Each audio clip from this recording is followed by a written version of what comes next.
18h à Matadi, 1 heure de plus à Lubumbashi. Mesdames et messieurs, bienvenue dans cette session d'actualité. À la une de l'actualité de ce soir, dans ce journal, nous allons parler de la République démocratique du Congo qui va réceptionner d'ici la semaine prochaine ses premières doses de vaccins et contre la variole du singe qui est un virus qui se transmet plus rapidement. Également, nous allons parler de la rentrée scolaire 2024-2025 qui se pointe déjà à l'horizon prévu pour le 2 septembre prochain, mais les parents se plaignent de la vie actuelle suite à la conjoncture et ils ont du mal pour réceptionner des moyens financiers pour acheter des fournitures scolaires. Et ici de rappeler qu'il aura encore question dans ces journaux. Et le chemin de fer compris dans la partie Mpozo à Matadi a subi, voudrais-je dire, un assainissement par les agents de la SCTP ex-ONATRA. C'est tout pour les grandes lignes de cette session d'actualité. Mesdames et messieurs, bienvenue si vous nous rejoignez dans ce journal réalisé par Simon Oki Solokele. Je l'ai dit tout à l'heure dans l'annonce de ce journal. D'ici la semaine prochaine, la République démocratique du Congo va espérer recevoir ses premières doses de vaccins contre la variole du singe suite aux engagements pris par les États-Unis d'Amérique et du Japon pour vite éradiquer ce virus qui se transmet plus rapidement. Les États-Unis enverront d'abord 50 000 doses pour aider de finir avec cette épidémie de Mpox. La République démocratique du Congo espère recevoir ses premières doses de vaccins contre la variole du singe d'ici la semaine prochaine, suite aux engagements des États-Unis et du Japon. Le ministre congolais de la Santé, Samuel Roger Kamba Moulamba, a confirmé lundi que les discussions avec le gouvernement américain sont finalisées. Les États-Unis enverront d'abord 50 000 doses pour aider à contenir l'épidémie de Mpox. Le Japon, lui, se prépare à fournir des vaccins et des aiguilles en coopération avec l'OMS, tandis que Gavi, l'Alliance mondiale pour les vaccins, a mis à disposition jusqu'à 500 millions de doses pour les pays touchés. En RDC, où deux souches du virus circulent, dont le clade 1B, le gouvernement a besoin de 3,5 millions de doses pour vacciner 2,5 millions de personnes, avec un coût total estimé à 600 millions de dollars. Toujours au niveau national, mesdames et messieurs, les cadres du parti au pouvoir en République démocratique du Congo RDC UDP s'opposent de la gestion du parti présidentiel, l'Union pour la démocratie et le progrès social par Augustin Kabouya. Selon le secrétaire national chargé de la justice et des droits humains, et que l'ex-secrétaire général de l'UDPS, Augustin Kabouya, se rendit coupable de plusieurs méfaits qui ont entamé la confiance des combattants du parti éprouvée à sa personne. Et c'est ce qui a montré, voudrais-je dire, la présidence du parti et les autres organes à prendre une décision et en trancher en faveur de la base. Nos confrères du TV5 Monde. Derrière les sourires de façade, ils s'entredéchirent depuis des mois à la tête de l'Union pour la démocratie et le progrès social. Des cadres du parti présidentiel congolais s'opposent à la gestion de l'UDPS par Augustin Kabouya. Alors pour succéder au secrétaire général, un chef par intérim a été désigné le 11 août dernier, une décision assumée du côté des frondeurs. L'ex-secrétaire général Augustin Kabouya s'est rendu coupable de plusieurs méfaits qui ont entamé totalement la confiance que les combattants pouvaient ou avait en sa personne. C'est ça qui a motivé la présidence du parti et les autres organes à prendre une décision et à trancher en faveur de la base. Le divorce est donc consommé avec l'entourage d'Augustin Kabouya. L'homme politique est pointé du doigt par ses détracteurs pour son manque de vision. Le secrétaire général est à la tête du parti de Félix Tshisekedi depuis février 2022. Terminé, l'union affichée vole en éclats, loin des acclamations du congrès d'août 2023, où Augustin Kabouya avait été désigné secrétaire général. Maintenant, il fait face à des accusations de mauvaise gestion et d'incompétence.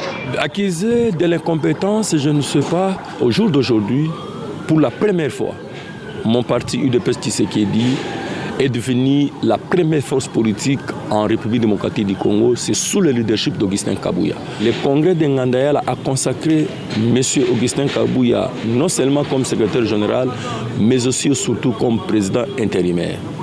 Alors, si on se réveille un matin comme ça pour dire qu'il y a un groupe de gens qui pensent qu'ils sont au-dessus des congrès, ils se trompent.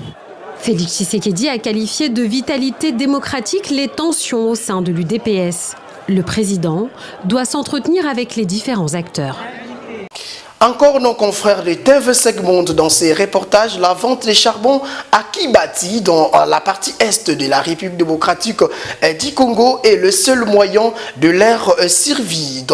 Et ici, est rappelé que dans cette région qui est bien évidemment en guerre, le sang coupe du bois pour cuisiner et les autres les transforment en charbon ou en planches pour vendre. Il s'y est de marteler que tous ces bois proviennent de forêts protégées du parc national de Virunga qui aide ces personnes déplacées de Kibumba.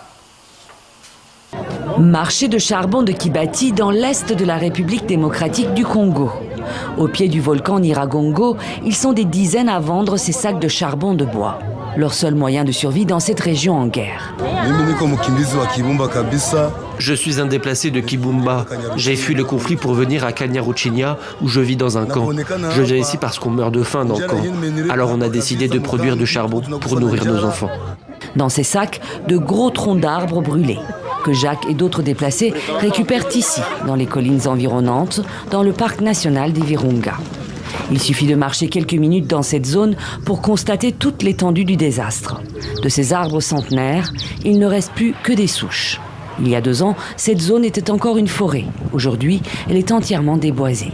Un cauchemar pour Bantu Lukambo, responsable d'une ONG environnementale. Pour nous, le parc, c'est tout. Nous vivons à cause de ce parc. Alors, lorsque nous voyons que le parc est en train d'être décimé, ça nous fait mal au cœur. Et aujourd'hui, nous estimons à plus ou moins 20 km, plus ou moins dans le secteur ici seulement. Ça, c'est la partie qui est occupée par les Wazalendo et les FARDC. Mais de l'autre côté aussi, c'est grave, puisque le parc est attaqué partout. Depuis fin 2021, la région du Nord Kivu est en proie à des combats qui opposent le M23 soutenu par le Rwanda à l'armée congolaise aidée par les groupes armés Wazalendo, en Swahili les Patriotes. Un conflit violent avec un impact environnemental majeur, désormais visible même vu du ciel. Ces images satellites datent d'il y a 2 ans. On y voit les zones boisées du sud-est du parc national des Virunga qui disparaissent peu à peu. Ici en juillet 2023, puis en juin 2024. Jusqu'au cratère du volcan, la terre est dénudée. Les uns coupent du bois pour cuisiner, les autres pour le transformer en charbon ou le vendre sous forme de planches. Un business juteux pour les diverses parties du conflit. Les déplacés ne sont qu'un petit maillon de la chaîne. Celles-ci proviennent en partie des forêts protégées du parc national des Virunga. C'est la guerre qui pousse les gens à détruire l'environnement.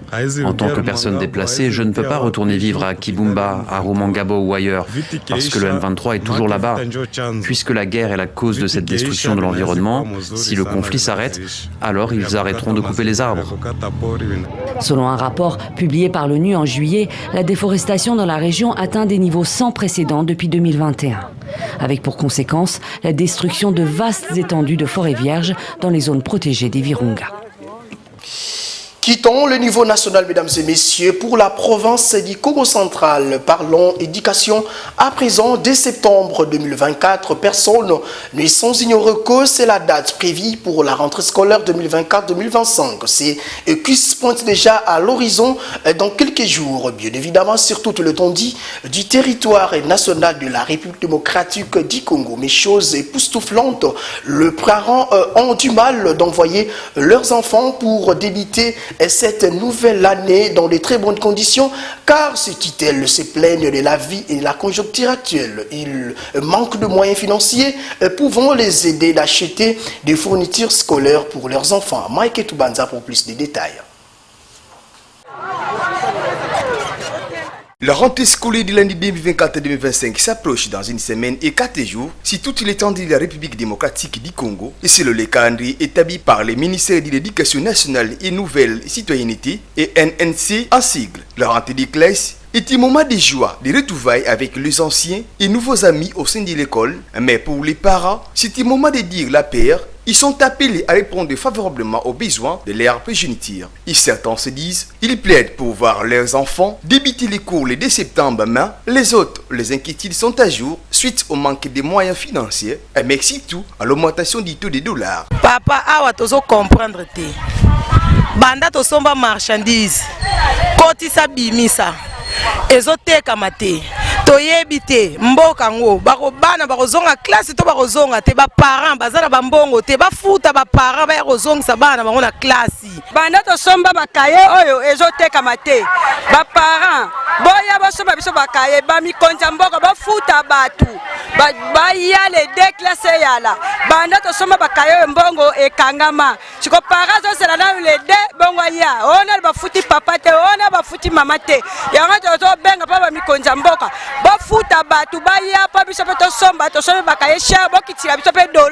Bon, jusque-là, vraiment, Bassine, tout va fait à rentrer vraiment, jusque-là, il est hein. Bon, depuis que tu as en attente, tu as la caca, bazo les cas, bazo tuna.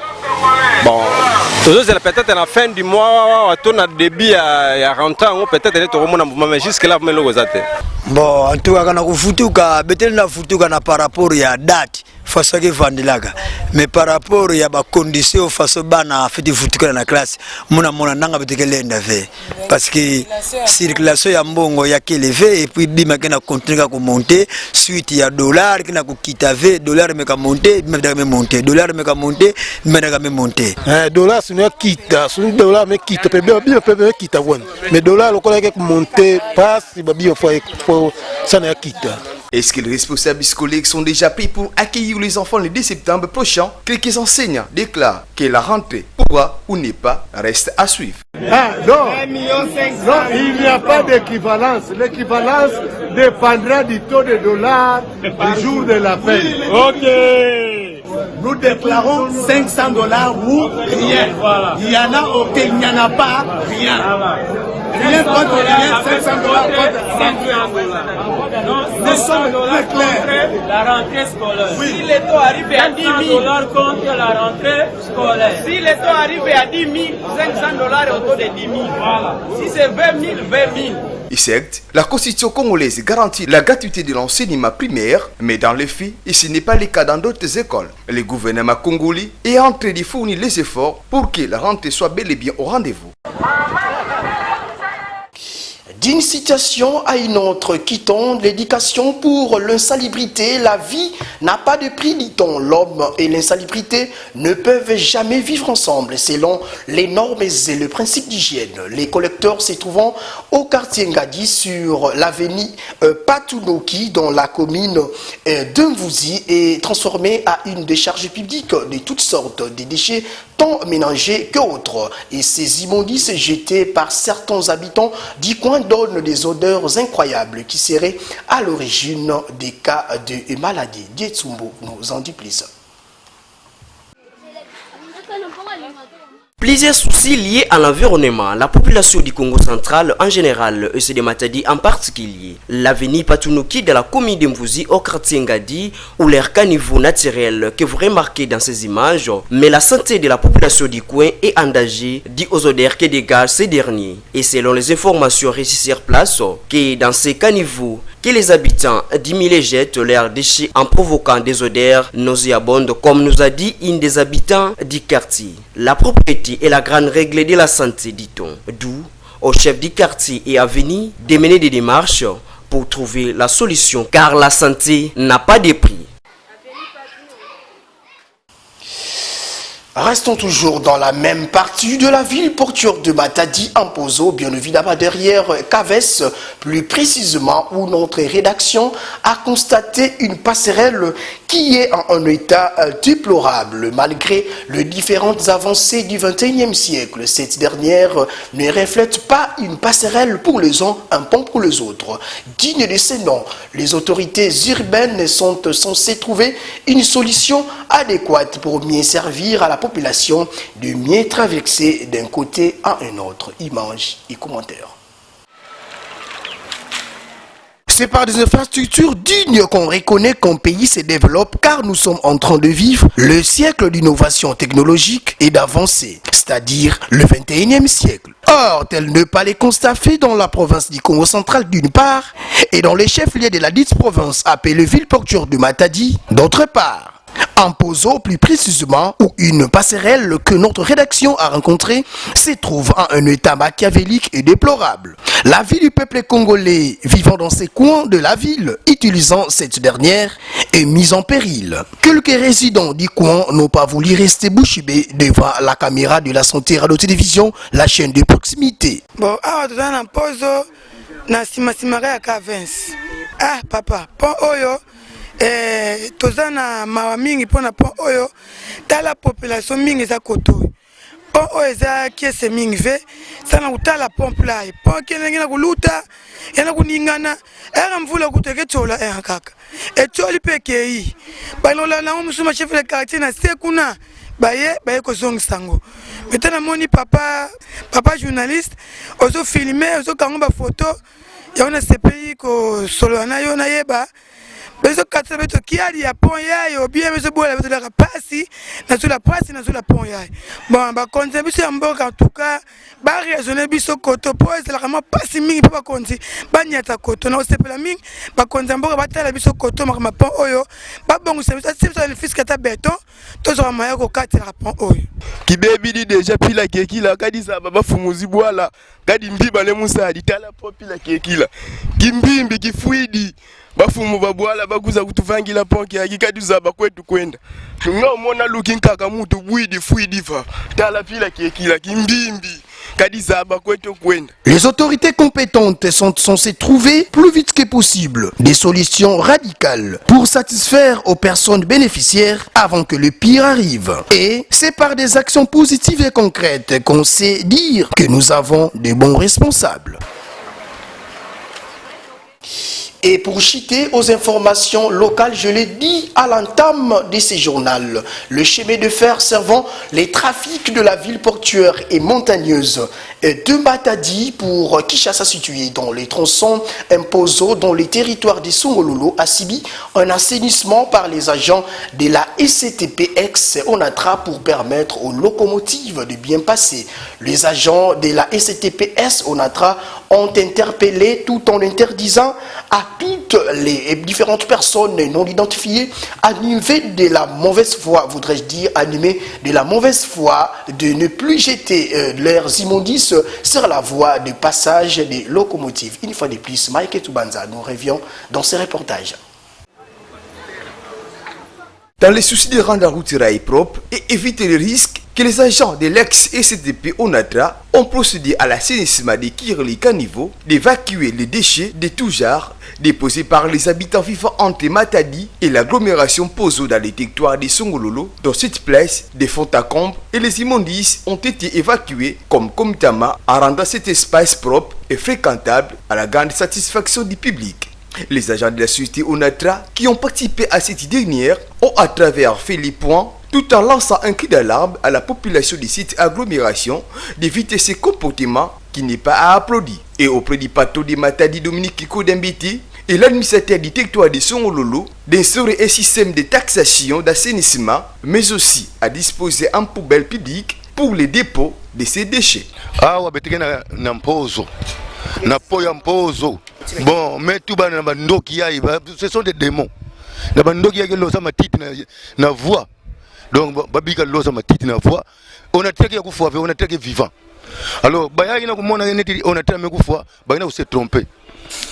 Bagé sala salongo, ba me ko samisa losa matite. Mais l'état qui na kutala. To ça va la police qui awa, ce kanania ni salaka, aner qui awa, chef de quartier bureau à 2 mètres.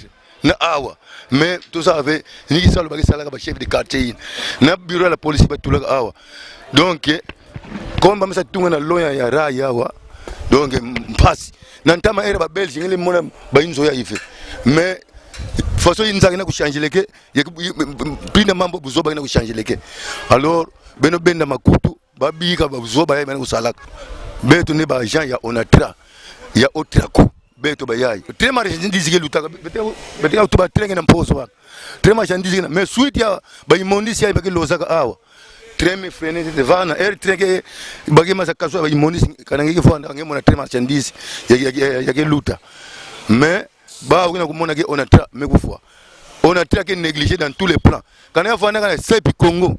Il convient de signaler que ces immondices mettent en danger, gênant ainsi la cycliste des engins de l'ONATRA qui font du trafic à travers son réseau de transport pour Matadi-Kinshasa. Outre chose, ces habitats riverains sont exposés aux multiples maladies suite à ces derniers en dégageant des odeurs nauséabondes. Je l'ai dit à tout à l'heure, c'est par cet élément lié au chemin de fer en Pozo que nous avons mis en point final aux informations locales. En ce net moment, je vous amène au niveau continental. En Russie, la situation d'urgence est maintenue dans la région de Koursk en raison de l'incursion des forces ukrainiennes. Moscou avait jusque-là décidé de suspendre les négociations de paix avec l'Ukraine, mais Maria Zakharova, porte-parole du ministère russe des Affaires étrangères, a déclaré que cette offensive de l'Ukraine a détruit toute perspective de cessez-le-feu entre les deux pays. Qui négociera avec eux après ces atrocités, après la terreur qu'ils répandent sur les résidents pacifiques, la population civile, les infrastructures civiles et les installations pacifiques? Je maintiens les propos des dirigeants russes. Cette tentative des forces armées ukrainiennes d'envahir notre territoire exclut toute possibilité de négociation avec cette junte de bandits. La charge surprise de l'Ukraine sur le sol russe qui a débuté le 6 août a ébranlé le Kremlin. L'incursion de Kiev à Koursk est la plus grande attaque contre la Russie depuis la Seconde Guerre mondiale et pourrait impliquer jusqu'à 10 000 soldats ukrainiens soutenus par des blindés et de l'artillerie. Confronté à un conflit meurtrier depuis bientôt 16 mois ainsi qu'à des inondations dévastatrices, le Soudan fait actuellement face à une épidémie de choléra qui a causé la mort de dizaines de personnes selon les autorités sanitaires. Les hôpitaux encore fonctionnels s'organisent pour contenir la propagation de la maladie. En cas de suspicion de choléra, le patient est transféré au service d'urgence et d'isolement où des médecins sont disponibles 24 heures sur 24. Les médecins évaluent le cas et le stabilisent. Si l'infection est confirmée, le traitement débute immédiatement. Si l'infection n'est pas confirmée, le patient est renvoyé chez lui après stabilisation. Cependant, l'hôpital n'a pas la capacité d'accepter un grand nombre de cas. Le conflit a transformé la capitale Khartoum et d'autres zones urbaines en champs de bataille, détruisant les infrastructures civiles et un système de santé défaillant. Selon l'Organisation mondiale de la santé, 78 décès dus au choléra ont été enregistrés cette année au Soudan. La maladie a également touché plus de 2400 personnes entre le 1er janvier et le 28 juillet dernier. Les États de Kassala et Gédaref sont particulièrement touchés, selon le ministre de la Santé. L'État de Kassala compte 11 localités dont 6 sont touchées par des cas suspects et confirmés de choléra. Parmi elles figure Wadi El Hailou, la première localité affectée ainsi que Kassala. Le choléra est une maladie liée à la qualité de l'eau potable, à l'eau en général et à des conditions environnementales insalubres où la présence de nombreuses mouches contribue à sa propagation. À ce jour, plus de 300 cas ont été signalés, dont 22 décès. Depuis plusieurs semaines, le Soudan est frappé par des pluies torrentielles ayant provoqué le déplacement de milliers de personnes et ces pluies et les inondations ont fait ressurgir avec force le choléra dans un pays où l'Organisation mondiale de la santé dénombre 11 327 cas, dont 316 décès depuis juin 2023. Le roi du Maroc, Mohamed VI, a gracié plus de 4800 agriculteurs poursuivis ou condamnés pour culture illégale de cannabis. L'objectif de cette grâce est de permettre aux bénéficiaires de s'intégrer dans la nouvelle stratégie lancée par le royaume après la légalisation partielle de la production de cannabis à des fins thérapeutiques. Le Maroc, premier producteur mondial de cannabis selon l'ONU, a adopté en 2021 une loi autorisant la culture et l'exploitation du cannabis à des fins industrielles et médicales dans 3 provinces du Rif pour lutter contre le trafic de drogue, se positionner sur le marché mondial du cannabis légal et désenclaver économiquement cette région. Mohamed El Guérouj, directeur de l'ANRAC, l'Agence nationale de réglementation des activités relatives au cannabis, estime que cette mesure permettra à ces agriculteurs et leurs familles de vivre plus sereinement après des décennies passées dans l'illégalité et sous la menace d'arrestation. L'ANRAC a déjà délivré plus de 200 autorisations à des industriels pour l'importation de semences et l'exportation de cannabis. Parfois, vous nous avez pris en retard, mesdames et messieurs, dans cette session d'actualité. Suivez et c'est qu'a été les grandes lignes de cette session d'actualité. Je l'ai dit à tout à l'heure, la République démocratique du Congo va réceptionner d'ici la semaine prochaine ses premières doses des vaccins et contre la variole du singe, qui est un virus et qui se transmet plus rapidement. Également, nous avons parlé dans ce journal, la rentrée scolaire 2024-2025 se pointe déjà à l'horizon prévu pour le 2 septembre prochain, mais les parents se plaident de la vie actuelle faute de moyens pour acheter de fournitures scolaires. Et également nous avons parlé le chemin de fer compris dans la partie Imposo à Matadi a subi un assainissement par les agents de la SCT. Mesdames et messieurs, vaut mieux tard que jamais, dit-on. C'est par ici que nous tirons le rideau de ces journaux réalisés par Simon Kisoloke, supervisé par Eugénie Simba, coordonné par Mike Tsubanza, assisté par Djibril Mavinga, Joachim Mavinga et Chris Louvoit. Mesdames et messieurs, je vous retrouve très prochainement avec la même joie, le même plaisir de vous informer.